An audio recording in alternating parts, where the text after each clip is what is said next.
day when it's important for us to celebrate Latino heritage and to stand up for the community that it represents. So happy to take any questions from members of the media. Governor Tom Homan was asked about racial profiling today. He said that ICE is not racially profiling.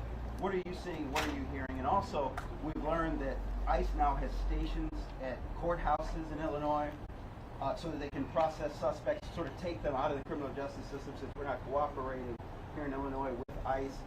Can you just react to the impact that might be having on our court system? Well, Tom Homan has long ago acknowledged that he was racially profiling. As the leader of ICE, as somebody who is now advising the president on this new strategy, attacking our Latino communities, we know that that Supreme Court decision yesterday that frankly takes away rights from people across the United States is something that Tom Homan cheers. So I just want to be clear, we don't appreciate and frankly push back on and will always fight what Tom Homan and what the Supreme Court decision represents. And the courthouses, ICE stations at courthouses? Look, remember that we're talking about people who have been here for many years in this country who are literally seeking to follow legal procedures so that they can stay in this country. To attack them in the very place where they are trying to follow the law seems to me like the world is upside down when this is what Donald Trump is promoting. ICE sitting outside of courthouses that people are showing up to voluntarily. These are not people running away from authority. These are people seeking authority to stay in this country. Governor, Senator John DeWitt said that the state should use the $200 million a year in interest on the road fund to provide ongoing mass transit funding. He also said he wants to use interest earned on the rainy day fund and interest earned in the future on the rainy day fund to fund mass transit. What's your take on that?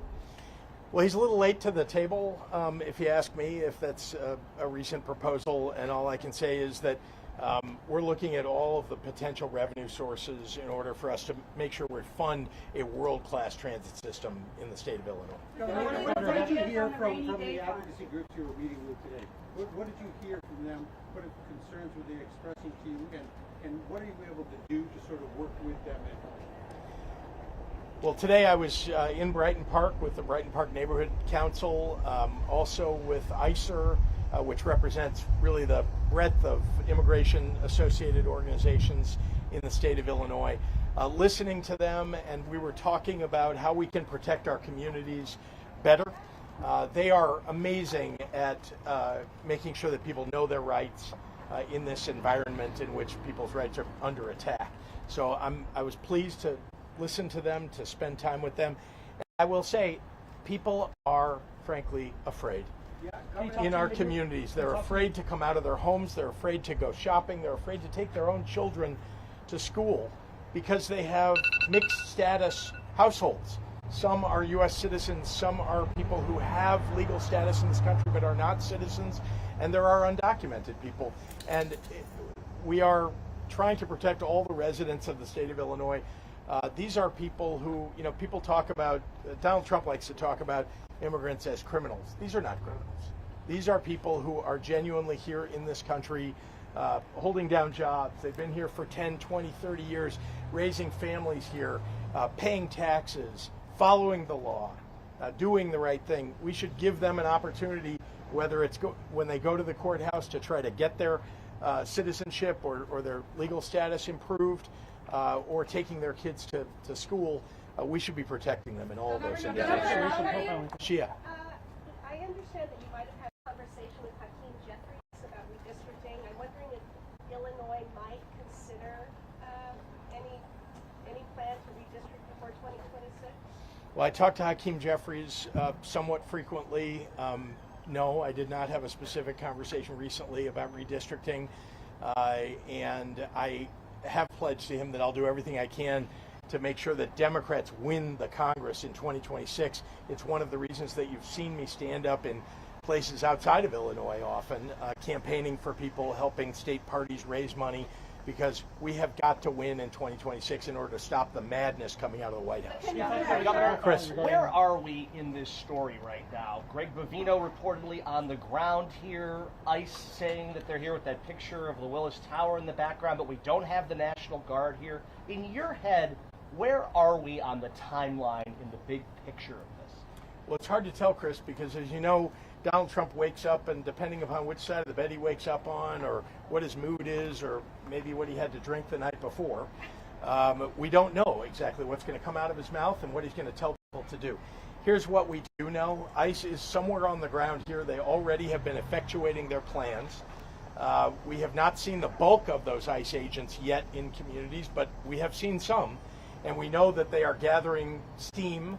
And they have the vehicles. We know they have about 100 vehicles that they are planning to utilize. We know that they're planning more than 200 agents on the ground, and it's not my understanding yet that Greg Bovino is here, but he has been on his way, and he is in charge of the efforts here in Illinois. And I think his history, what he posts online, which everybody should go take a look at, is just evidence that they have terrible plans for the communities of Illinois. In fact, Tom Homan has basically said that they're going to be working double hard here in a way that they maybe didn't in Los Angeles. So I'm worried for our communities. Remember, this is bad for the state of Illinois. This is bad for the economy of the state of Illinois. You saw the business community standing with me when I was pushing back on the idea of bringing troops into Illinois that Donald Trump has.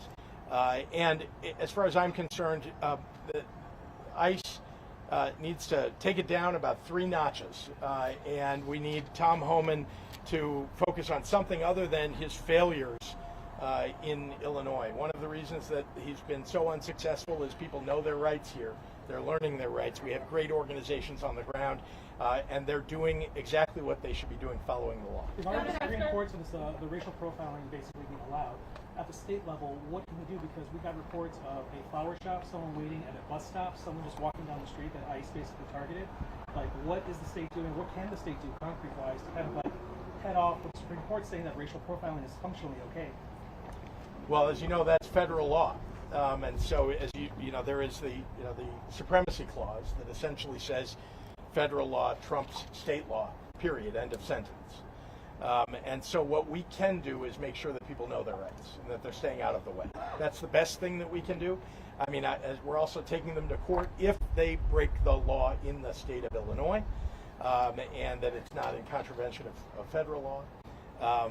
And so, we're frankly standing up and speaking out and ready to take them to court and do everything that we can to protect the people who live here from what Donald Trump is trying to do, which is to disrupt the country, not because he's going after criminals, but because he has a nefarious plan, frankly, to bring military into cities so that ultimately in the 2026 election, people will be normalized to the idea of militarization during the next election so that he can affect the outcome of that election. Governor, is there anything else you can say about location that ICE agents have been concentrated or any other details that you're hearing from the community? And my colleague talked to some activists at the Broadview Center who said that one thing that they would really like to see is immigration attorneys at that center. Is that something the state can help with?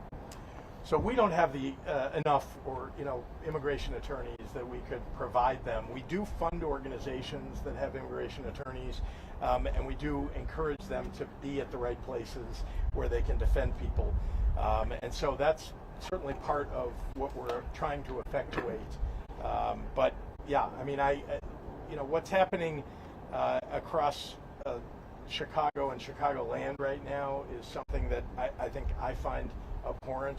I have said for some time that going after people who have committed a crime and have not been caught committing that crime, have not been jailed and tried, is certainly an appropriate thing for civilian law enforcement. I also want to be clear that if we catch somebody, we are going to prosecute them. This is if they're a criminal. We'll prosecute them in the state of Illinois, and they will be imprisoned in the state of Illinois. Because if you deport them and they're not imprisoned, they will have committed a crime and they will not have suffered any consequence for that. simply that they will have been removed from the United States. So we're doing everything that we can to fight crime, and that's our job. It's the federal law enforcement's job to help us to fight crime on the ground, and Donald Trump has refused to provide for us more FBI, more DEA, more ATF, and that would help us to fight gangs and guns and drugs. With the national Multiple times, he would like for you to call and ask for help. Have you thought of calling just to discuss the situation, or have you tried to call? So we've made clear, I've made very clear, I think all of you have heard me say, that there are ways that he can help us. I just named one of them. We would love to have more help from ATF and FBI and DEA. Well, let me be clear that if I pick up the phone and call Donald Trump, that will become part of a case in court that I somehow was calling him for help. And therefore, it will become predicate to him sending military troops into the state of Illinois. If I called him, I would say exactly what I have said to all of you. By the way, he hasn't called me either.